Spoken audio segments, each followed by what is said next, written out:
আজি সৰস্বতী পূজা ৰাজ্যজুৰি বিদ্যাৰ অধিষ্ঠাত্ৰী দেৱীৰ পূজা অৰ্চনা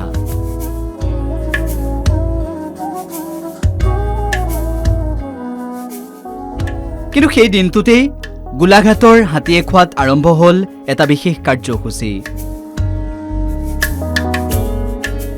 কবি সাংবাদিক কৌস্তুভমণি হাজৰিকাৰ সোঁৱৰণত আৰম্ভ হ'ল ৰাজহুৱা পুথিভঁৰাল এই নীৰৱে গ্ৰন্থ আন্দোলনৰ বাট মুকলি কৰিছে হাতীয়েখোৱাৰ সমাজসেৱী প্ৰবীণ দাসে এসময়ত এগৰাকী ছাত্ৰ নেতা হিচাপে খ্যাতি অৰ্জন কৰা প্ৰবীণ দাসে বৰ্তমান সময়ত হাতীয়েখোৱাৰ লগতে দেৰগাঁৱৰ বিভিন্ন প্ৰান্তত সমাজৰ বাবে লৈছে ইটোৰ পিছত সিটো ভাল পদক্ষেপ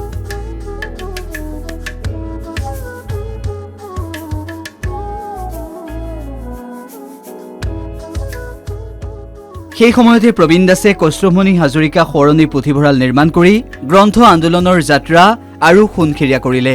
এই পুথিভঁৰালটো আনুষ্ঠানিকভাৱে মুকলি কৰে শিক্ষাবিদ বীৰেন বৰুৱাই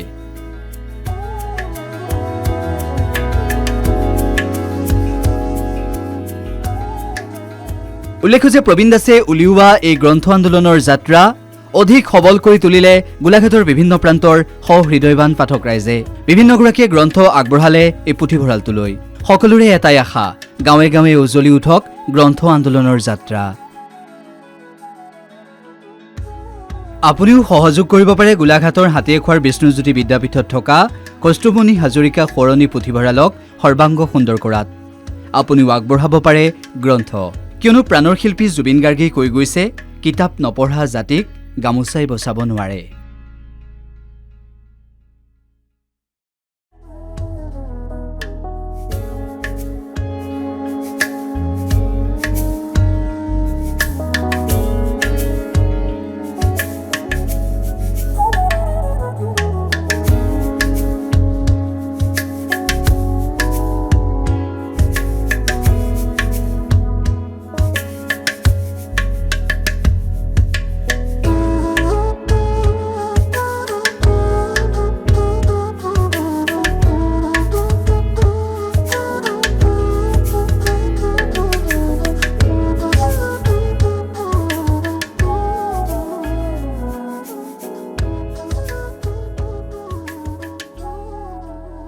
আমি কৌস্তুভ হাজৰিকা সোঁৱৰণত যিটো আমি পুথিভঁৰাল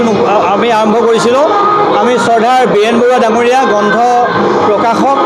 প্ৰাক্তন ছাত্ৰ নেতা ডিব্ৰুগড়ৰ বীৰেন বৰুৱা ডাঙৰীয়াই এইবিলাক শুভ উদ্বোধন কৰিলে আৰু এই উদ্বোধনী কাৰ্যসূচীত আমি সৰস্বতী পূজাৰ লগত সংগতি ৰাখি যে আমাৰ ল'ৰা ছোৱালীয়ে পঢ়িব লাগিব আৰু আমি পঢ়াৰ এক পৰিৱেশ গঢ়ি তোলাৰ উদ্দেশ্যে আৰম্ভ কৰা এই পুথিভঁৰাল ইতিমধ্যে কৌস্তুভ হাজৰিকাৰ মাতৃ নিৰুপমা হাজৰিকা ডাঙৰীয়াই প্ৰথমতে বন্তি প্ৰদান কৰি আজি অনুষ্ঠানটো শুভাৰম্ভ কৰে আৰু ইয়াৰ উপৰিও আমাৰ প্ৰাক্তন ছাত্ৰ নেতা সাংবাদিক শ্ৰদ্ধা ৰোহিত গগৈ ডাঙৰীয়া অপূৰ্ব গোস্বামী ডাঙৰীয়া প্ৰকাশ শৰ্মা আদি কৰি প্ৰায়বিলাক বিশিষ্ট ব্যক্তি আজি কাৰ্যসূচীত উপস্থিত হৈছেহি আৰু তেখেতৰ পৰিয়ালৰ সকলো আছে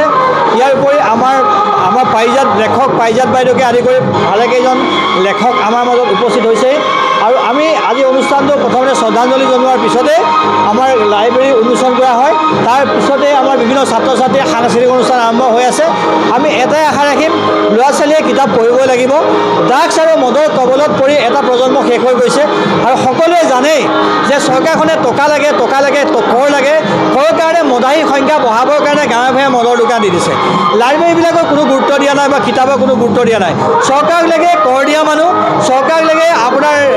মানে অন্ধভক্ত বা কিবা চিন্তা কৰিব নোৱাৰা মানুহ কিন্তু আমি তাৰ বিপৰীতে এক গ্ৰন্থ জাগৰণৰ জৰিয়তে ভাল মানুহ আমি সৃষ্টি কৰাৰ প্ৰয়াসেৰে আমি এক গ্ৰন্থ আন্দোলনৰ আজি আৰম্ভণি হিচাপে এই লাইব্ৰেৰীটো আমি শুভাৰম্ভ কৰিছোঁ এটা বৰ মহৎ কৰ্ম ইয়াত হৈছে কাৰণ জ্ঞানৰ প্ৰসাৰৰ কাৰণে যিসকলে উদ্যোগ লয় সেইসকলো সমানেই মহান ব্যক্তি তেওঁলোকৰ ভিতৰত থাকিব লাগিব সেই মহানতা কাৰণ জ্ঞান থাকে কিতাপত কিতাপ পঢ়াৰ যিটো সুবিধা সেই সুবিধাটো এই পুথিভঁৰালটোৰ জৰিয়তে পাব ল'ৰা ছোৱালীয়ে পাব আৰু ল'ৰা ছোৱালীয়ে সেই সুবিধা লৈ পেলাই তেওঁলোকে জ্ঞান আহৰণ কৰিব সেই জ্ঞানেই সদৃশম পবিত্ৰমিহ বিদ্যতে গীতাত কৈছে জ্ঞানৰ সমান আৰু পবিত্ৰ কাম একো নাই এই কামত যিসকলে হাত উজান দিছে তেওঁলোকো সমানেই পুণ্যৰ ভাগী হয়। মই বৰ আনন্দিত হৈছোঁ যে ইয়াৰ প্ৰবীণ দাস ডাঙৰীয়াই তেওঁৰ বিষ্ণুজ্যোতি বিদ্যাপীঠ বিদ্যালয়ৰ প্ৰাংগণত মোৰ স্বামী প্ৰয়াত কৌষ্ঠমণি হাজৰিকাৰ নামত এটি পুথিভঁৰাল তেওঁ ইয়াত খুলিছে। গতিকে এইটো অতি এটা মহৎ পদক্ষেপ আচলতে, কাৰণ আমি এতিয়া যান্ত্ৰিক যুগত আমি কিতাপৰ পৰা আমি আঁতৰি আহিছোঁ, কিন্তু তেওঁ এই সময়খিনিত যে তেওঁ বন্ধুৰ নামত বন্ধুক জীয়াই ৰাখিবৰ কাৰণেই হওক বা যিদৰে হওক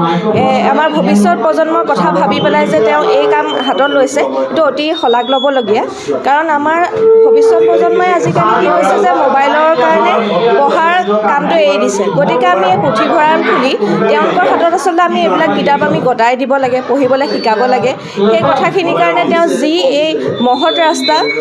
কিতাপৰ মানে গ্ৰন্থ আন্দোলনৰ যি সৃষ্টি কৰিবলৈ লৈছে, এইটো অতি শলাগ হয়। আজি মানে সৰস্বতী পূজাৰ দিনা আচলতে ইমান এটা ভাল কাম হাতীয়েখোৱা এই ৰাংঢালী অঞ্চলত হৈছে, আৰু এই জেগাডোখৰেই হৈছে অসমৰ এডোখৰ বিখ্যাত ঠাই। আচলতে সঁচা অৰ্থত ক'বলৈ গ'লে ডক্টৰ নগেন শইকীয়া ছাৰৰ জন্মস্থান, আৰু এই ঠাইতে কৌষ্ঠৱৰো জন্ম। আজি কৌষ্ঠৱৰ নামত, কৌষ্ঠমণি হাজৰিকাৰ নামত এটা লাইব্ৰেৰী প্ৰতিষ্ঠা হ'ল, আৰু এই লাইব্ৰেৰীটোত আজি শুভ উদ্বোধনী অনুষ্ঠান আৰম্ভ হৈছে, আৰু অসংখ্য ব্যক্তি আহিছে। বিষ্ণুজ্যোতি বিদ্যাপীঠ, এই বিদ্যাপীঠখনৰ যিগৰাকী স্বত্বাধিকাৰ তেওঁ প্ৰবীণ দাস ডাঙৰীয়া। প্ৰবীণ দাস হৈছে কৌষ্ঠমণি হাজৰিকাৰ বাল্যবন্ধু, আৰু নিজৰ বাল্যবন্ধুৰ নামত এটা লাইব্ৰেৰী নিজৰ চেষ্টাত